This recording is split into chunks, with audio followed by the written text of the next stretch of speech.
Morning. Last time આપણે જોયું હતું પ્રકરણ નંબર 7 સંકલન વિશે અને એમાં ચર્ચા કરી હતી સ્વાધ્યાય 7.3 દાખલા નંબર 4 સુધી. સોરી, દાખલા નંબર 5 સુધી. હવે ચર્ચા કરીશું દાખલા નંબર 6. દાખલા નંબર 6 ની અંદર આપણે છે sin x sin 2x અને sin 3x. સંકલનની અંદર લઈએ sin x sin 2x અને sin 3x. તો તમને ક્વેશ્ચન જોઈને ખ્યાલ આવી જશે કે sin x અને sin y છે. આ બંનેનો યુઝ કરીને સૂત્ર મૂકીશું અને સૂત્ર દ્વારા આપણે સંકલનની ગણતરી કરીશું. તો શું થશે સૂત્ર? નોંધની અંદરનું સૂત્ર લખી નાખું છું કે sin x અને sin y આપેલું હોય ત્યારે સૂત્ર બનશે cos x - y છેદમાં 2 માઈનસ cos x + y છેદમાં 2. x એટલે તો x અને y કેટલા લખીશું 2x. તો x અને 2x ના સૂત્રનો યુઝ કરી લઈએ એટલે શું થશે sin x * sin 2x કૌંસમાં લખીશું અને sin 3x ને અલગ રાખીશું * dx જેથી સૂત્ર મૂકવામાં સરળતા. ક્લિયર? તો sin x અને sin 2x તેનું સૂત્ર યુઝ કરીએ તો શું થશે cos x - y એટલે x - 2x છેદમાં 2 માઈનસ cos x + y એટલે x + 2x છેદમાં 2 sin 3x dx. હવે આ સૂત્રનું સાદુરૂપ આપી દઈએ. શું થશે cos x - 2x એટલે શું થશે -x ના છેદમાં 2 માઈનસ cos 3x છેદમાં 2 sin 3x અને dx. ક્લિયર? હવે તમે જોઈ શકશો કે 1/2 અહીંથી અને 1/2 અહીંથી કોમન લઈએ તો શું લખાશે 1/2 કૌંસમાં સોરી સંકલનની અંદર cos -x ની જગ્યાએ શું થશે પોઝિટિવ x. એટલા માટે કે cos -x બરાબર આપણને ખ્યાલ છે કે cos x હશે માઈનસ cos 3x હશે અને sin 3x dx. ક્લિયર? હવે sin 3x નો ગુણાકાર cos x - cos 3x સાથે કરીશું તો શું લખાશે 1/2 cos x અને sin 3x એટલે શું લખાશે cos x * sin 3x dx minus 1/2 શું લખાશે cos 3x * sin 3x dx. Okay, અને એને પણ આપણે સંકલનની અંદર લખીશું. ઇન શોર્ટ આપણે અલગ અલગ લઈ લીધું છે 1/2 cos x sin 3x 1/2 cos x sin 3x dx minus 1/2 cos 3x sin 3x dx. Okay, તો આપણે આગળ લઈએ 1/2 i1 નામ આપીને શું -1/2 i2. ઓકે, તો આના પહેલા નંબર 1 આપીશું. તો i1 અને i2 પ્રમાણેની જે મેથડ છે એ આપણે અગાઉના દાખલાની અંદર પણ કરી ગયા છે. બરાબર? તો સૌથી પહેલા શું કરીશું i1 શોધીશું અને એના પછી i2 ની કિંમત શોધીશું. તો i1 શોધવા શું થશે? તો સૌથી પહેલા હું i1 ચેક કરી લઈશ કે i1 બરાબર શું છે? તો i1 બરાબર છે cos x sin 3x cos x * sin 3x અને dx cos x * sin 3x અને dx. તો અહીં નોંધ બરાબર સૂત્ર આવશે શું? તો cos x અને sin y cos x અને sin y. તો cs તો cs ની અંદર સૂત્ર તમને ખ્યાલ છે કે cos x અને sin y ની અંદર જોવા જઈએ તો cos x અને sin y ની અંદર સૂત્ર હોય તો શું લખાય sin α + β એટલે x + y છેદમાં 2 માઈનસ sin α - β x - y છેદમાં 2. ક્લિયર? સૂત્રને તમે જોઈ લેજો તો sin x + y છેદમાં 2 માઈનસ sin x - y છેદમાં 2. તો આ સૂત્રનો યુઝ કરીને i1 શું થશે cos એટલે એ શું લખાશે sin x + y એટલે x + 3x છેદમાં 2 માઈનસ sin x - y એટલે x - 3x છેદમાં 2 dx. ક્લિયર? હવે આપણે સાદું આપણે i1 ચલો શું થશે sin 4x છેદમાં 2 sin 4x છેદમાં 2 અથવા તો 1/2 ને બહાર લઈ જશું તો પણ ચાલશે. તો sin 4x લઈ લઈએ માઈનસ sin આ શું થશે -2x થશે તો -+ 2x dx અને જે 1/2 છે 1/2 ને આપણે બહાર લઈ જશું. ઓકે, હવે આગળ સાદું આપણે 1/2 ચલો sin 4x નું સંતુલન શું થાય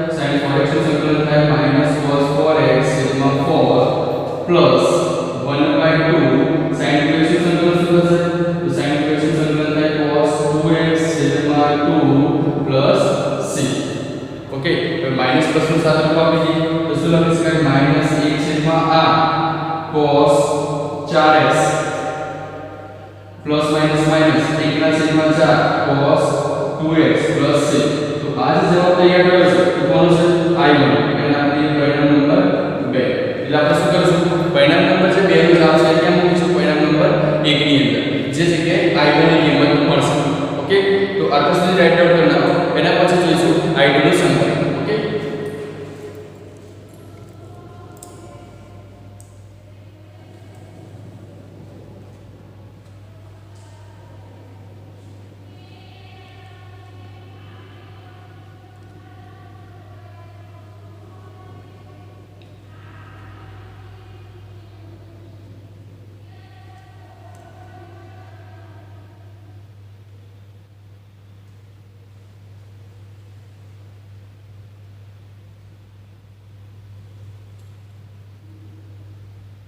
અહીંયા આપણે લખી નાખીએ i1 i બરાબર સૂત્ર શું હતું 1/2 i1 1/2 i2 ઓકે i1 નો જવાબ અહીંયા આપણે લઈ લીધો છે i1 નો જવાબ અહીંયા કમ્પ્લીટ થઈ ગયો છે i2 નો જવાબ બાકી છે તો i2 નું સંકલન કરીએ તો i2 બરાબર શું થશે cos 3x sin 3x dx તો અહીંયા પણ સૂત્ર એવું થશે કે cos x અને sin y અને જો થશે cos x અને sin y પ્રમાણે સૂત્ર થશે તો સૂત્ર શું હતું sin x y છેદમાં 2 માઈનસ sin x y છેદમાં 2 તો એ પ્રમાણે જઈએ તો શું લખી શકાય એવું લખી શકાય કે sin 3x 3x 2 થશે 3x 3x 2 થશે અને માઈનસ sin 3x 3x છેદમાં 2 અને plus c into dx okay dx તો આગળ લખીશું sin 3 ને 3 કેટલા થશે તો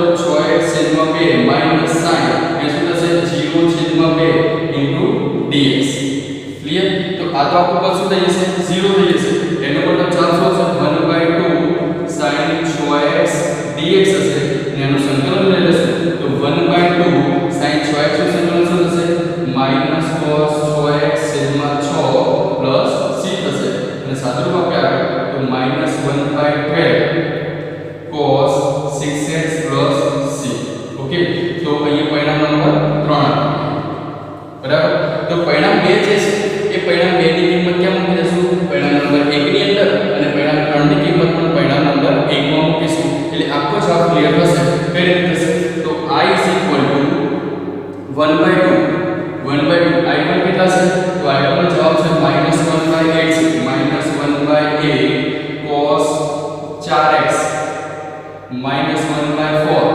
cos 2x ઓકે આ થઈ ગયું i1 નો જવાબ પછી આગળ શું છે માઈનસ તો માઈનસ લખીશું 1/2 અને i2 નો જવાબ કેટલો છે તો i2 નો જવાબ મળી ગયો -1/12 cos 6x તો -1/2 cos 6x okay plus c તો એને સાદું રૂપ આપી દઈએ તો શું લખી શકાય -1/16 cos 4x -1/8 cos 2x minus plus 1/24 cos 6x plus c તો આના આધારે આપણે i1 અને i2 નો આખો જે જવાબ છે એને સંકલન કરીશું તો perfect sin x sin 2x અને sin 3x નું આપણને સંકલન મળી જશે ઓકે તો દાખલા નંબર જે 6 છે એ દાખલા 6 ની ગણતરી થોડી લેન્થી છે પણ એકદમ સરળ છે જો સૂત્ર તમારે ક્લિયર હોય તો સરળતાથી આ સંકલનની ગણતરી કરી શકો છો ઓકે તો રાઈટ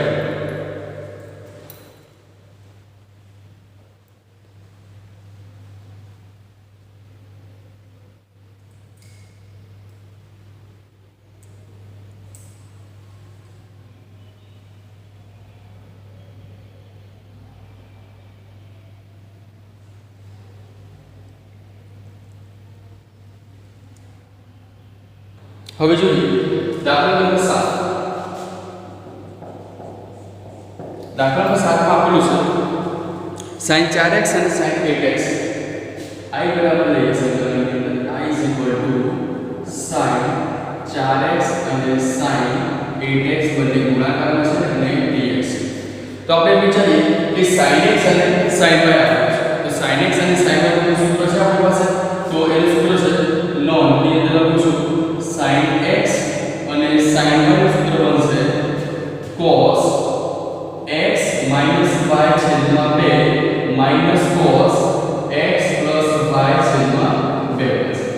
ક્લિયર? તો આ સૂત્ર પ્રમાણે આપણે કિંમત મૂકતા થઈએ તો શું થશે? I cos x એટલે 4x માઈનસ y એટલે શું થશે? 8x છેદમાં 2 ઇન્ટુ માઈનસ cos x એટલે 4x પ્લસ 8x છેદમાં 2 ઇન્ટુ dx. ક્લિયર? તો આના દર સાચું લખીએ આપણે cos આ કેટલા વધશે? માઈનસ 4x છેદમાં 2 માઈનસ cos 12x છેદમાં 2 અને dx. ક્લિયર? અહીંથી 1/2 અહીંથી 1/2 ને આપણે બહાર લઈ લેશું તો શું થશે? 1/2 cos minus x તો જવાબ શું હશે? cos 4x dx minus 1/2 cos 12x dx. બંને અલગ અલગ સંકલન આપી દીધા છે. ક્લિયર? તો 1/2 ચલો cos 4x નું સંકલન શું થાય? cos x તો cos x સંકલન શું થાય? cos x નું તો cos x નું સંકલન થશે sin 4x છેદમાં 4 minus 1/2 આનું સંકલન શું થશે? sin 12x છેદમાં 12 અને પ્લસ c. તો આના આધારે આપણે ગણતરી કરીએ કે 1/8 થશે sin 4x minus 1/24 sin 12x plus c. તો આ જે સંકલન છે એ સંકલનની અંદર આપણને આખો આન્સર મળી જાય છે. ઓકે, તો દાખલા નંબર 7 અહીં ક્લિયર થઈ ગયું છે. તો તમે રાઈટ કરો.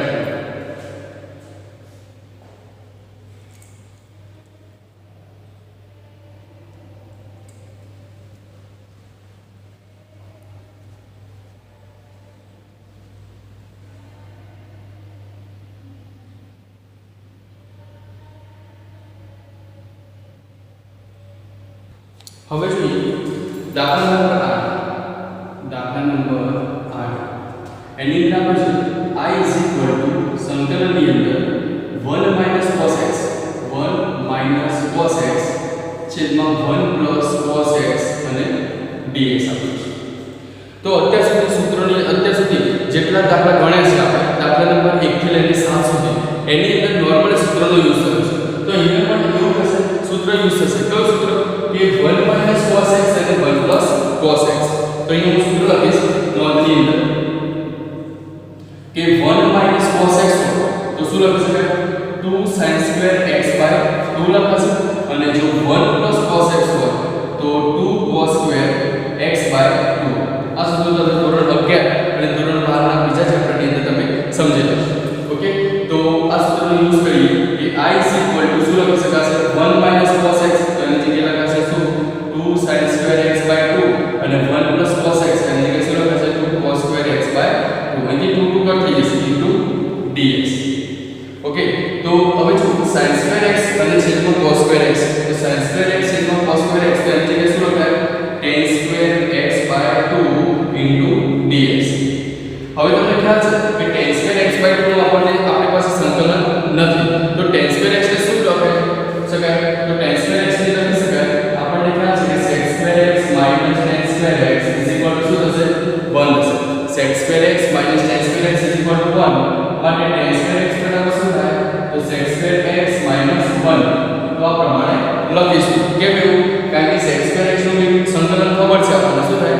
tan x. તો અહીંયા આપણે લખીશું શું લખાય? sec square x by 2 minus 1 into dx. tan square x by 2 ને શું લખાશે? sec square x by 2 minus 1 into dx હશે. હવે અલગ અલગ સંકલન આપી દીધું શું લખાય?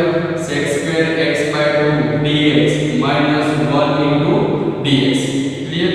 તો sec square x by 2 નું સંકલન થશે tan x by 2 થશે અને છેદમાં શું આવશે? 1/2 આવશે. કેમ? કારણ કે x નો જે સહગુણક છે 1/2 છે નીચે આવશે minus x plus c થશે. આ બે ને ઉપર લઈ જઈએ તો શું થશે? 2 tan x by 2 minus x plus c થશે. ઓકે, તો આ રીતે આપણે દાખલા નંબર 8 ની ગણતરી કરી શકીએ છીએ. ઓકે, તો દાખલા નંબર 8 અહીંયા કમ્પ્લીટ થઈ ગયું છે. તમે રાઈટ ડાઉન કરો.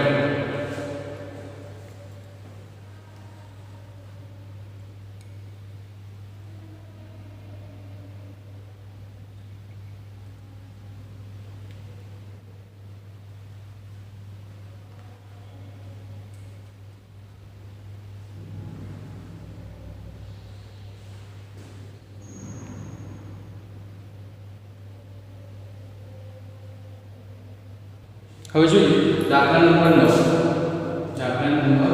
9 ની અંદર ચર્ચા કરીએ I બરાબર આપ્યું છે cos x છેદમાં 1 cos x I સંકલનની અંદર લઈએ cos x છેદમાં 1 cos x અને dx. હવે જો કે કોઈ પણ સંકલનની અંદર જ્યારે છેદમાં a bx ટાઈપનું ફોર્મ આપેલું ax bx ટાઈપનું ફોર્મ આપેલું હોય તો એના આધારે છેદનું જે પદ છે એવું પદ અંશની અંદર બનાવવાનો ટ્રાય કરીએ તો કેવી રીતે બનશે તો શું લખી શકાય 1 cos x બરાબર ધ્યાન રાખીશું 1 cos x છે અહીં શું લખી શકાય -1 થાય કે ના થાય 1 1 કટ થશે પછી શું થઈ જશે cos x ઓકે છેદમાં 1 cos x અને dx બરાબર છે 1 cos x -1 કરી નાખો અને છેદમાં 1 cos x અને dx હશે હવે જો સાદું તો શું થશે 1 cos x કૌંસમાં લઈએ છેદમાં 1 cos x એને પણ કૌંસમાં લઈએ ઇન્ટુ dx હશે માઈનસ 1 ના છેદમાં 1 cos x અને dx ક્લિયર એનો મતલબ એ કે 1 cos x છે 1 cos x ના છેદમાં લીધો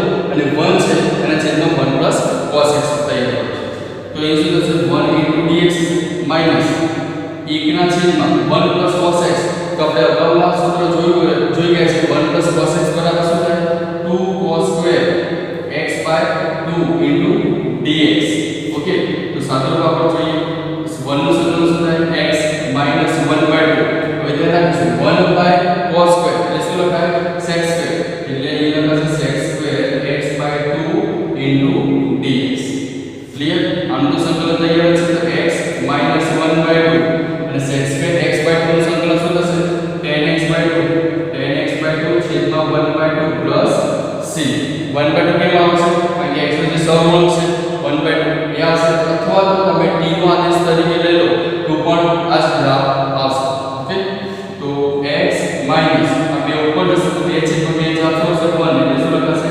10x by 2 plus c એટલે આપણો જે જવાબ બનશે એ જવાબ બનશે x minus 10x by 2 plus c તો ये દાખલા પર 9